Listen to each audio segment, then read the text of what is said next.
This little light of mine, I'm gonna let it shine. Let it shine, let it shine, let it shine. Hi, friends. I'm Carrie Jo, and this is Holy Chuckles Podcast. This is a space for honest faith, lived experiences, and shining a light in the places we've learned to hide. I'm not here to explain faith. I'm here to live it out loud. So take a breath and let's make room for what's real.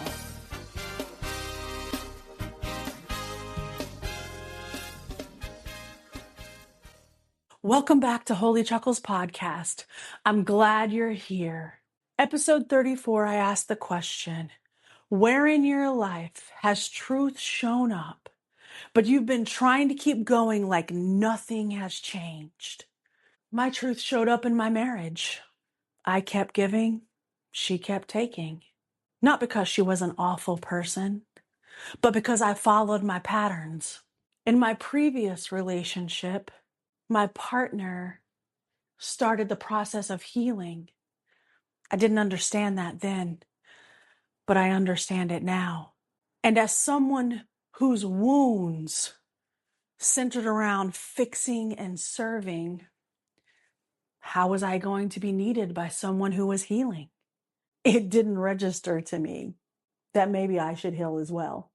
Because when you don't want to see your wounds, when you don't want to see your patterns, when you don't want to take responsibility for either of those, you look for a way to feed those patterns.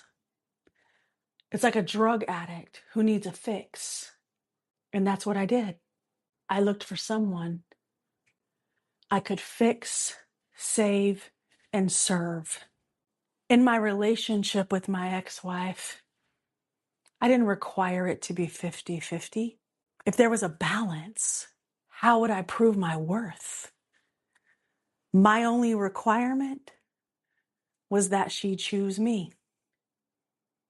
And when she did, I went full on caregiver, full on fixer, and full on servant.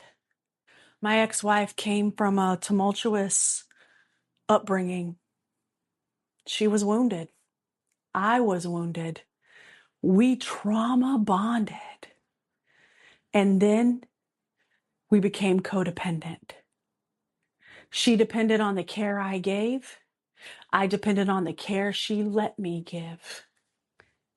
But wounds don't heal if you don't clean them. They fester. And ours did. Individually, we both started changing. Call it spiritual awakening. Call it remembrance. Call it whatever you want. But something was breaking open. In 1 Samuel 2:27, God says, "Did I not clearly reveal myself?" And before our marriage and during our marriage, God tried to make it clear. God brought people into my life that questioned the relationship, but I didn't listen because my pattern was being met. My ego was being fed. God tried to make it clear to me again. My ex-wife came to me one day and asked for a separation. I panicked. Not because we were fighting, not because we hated one another. I had genuine love for my ex-wife. I panicked because if we were not together, who was I going to be? We agreed to separate, but we moved into apartments down the hall from one another. We said it was about sharing a vehicle we co-owned. Now, I'm not going to speak for her because I have no idea why she really agreed to it. But for me, it allowed me to keep getting my fix.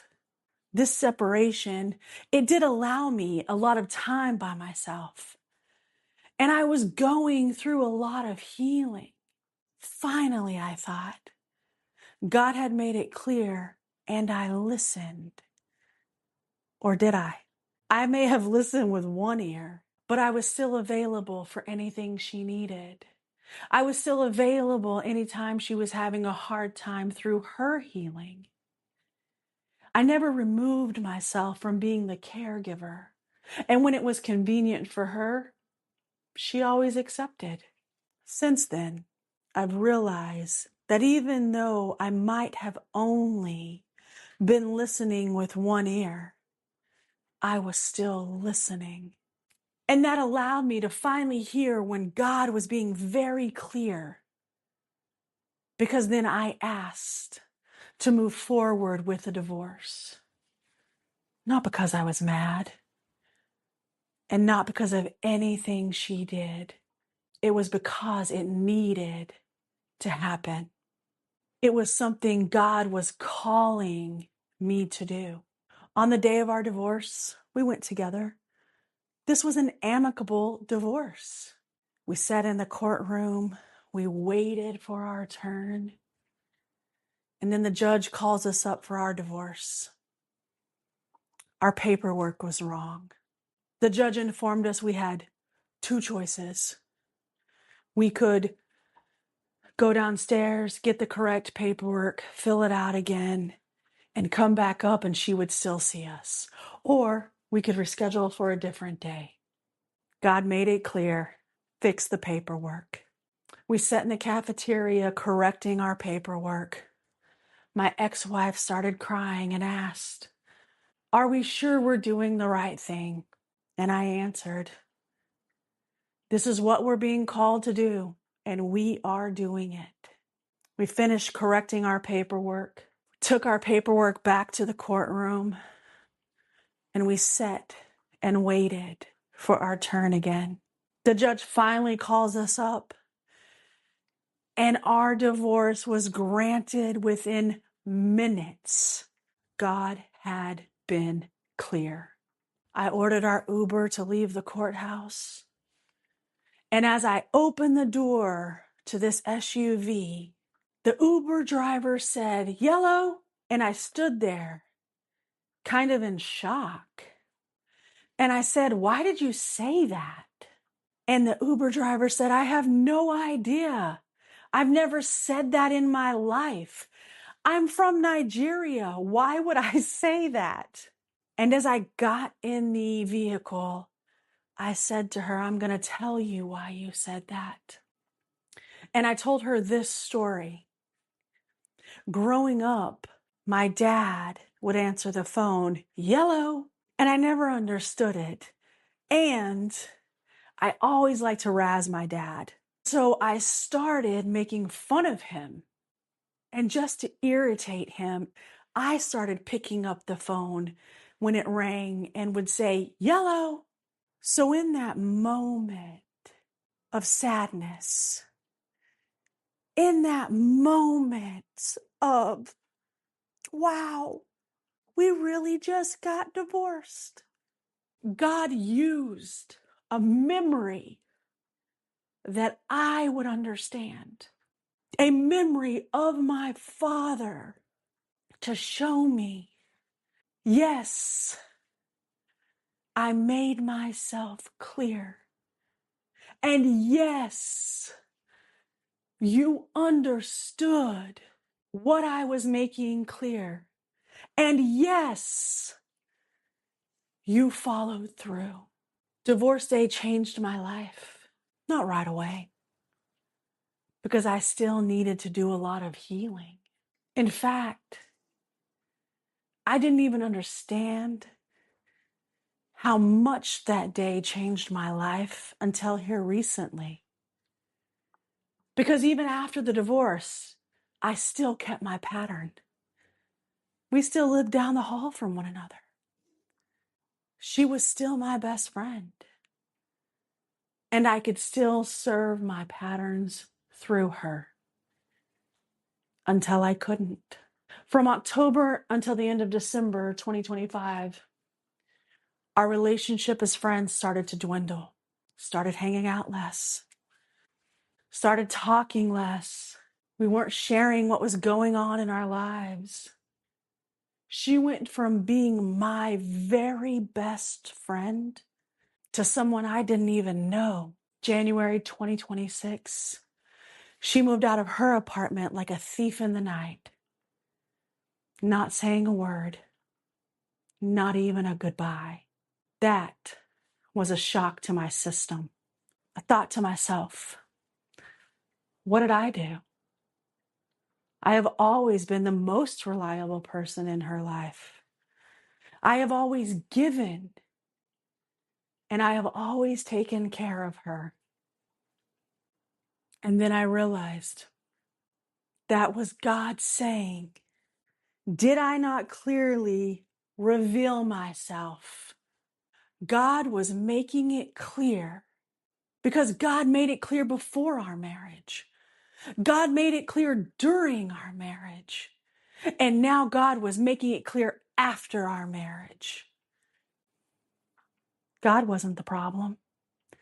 My ex-wife wasn't the problem. I was the problem. My wounds were the problem. My patterns were the problem. Throughout my life, up until now, I have gone unhealed. I used those patterns of service, of fixing, of being needed to keep myself relevant in any relationship I've been in, whether it be romantic, family, work, friendship.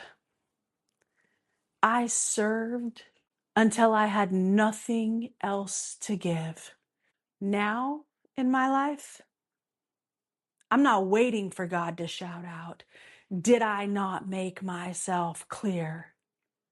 Because I have dismantled my patterns, and my ego was served an integration notice a while back. I now live my life in clarity, and moving forward in my life, I tend to my wounds appropriately, not letting them fester, but letting them heal correctly and completely, all while loving myself and giving myself grace in the process. I'm not saying I will never have to hear God say, have I not made myself clear? But I trust that I will hear it less. And I trust that it will be much softer because I know now it's not punishment, it's alignment. And I'm grateful to now be living in that alignment.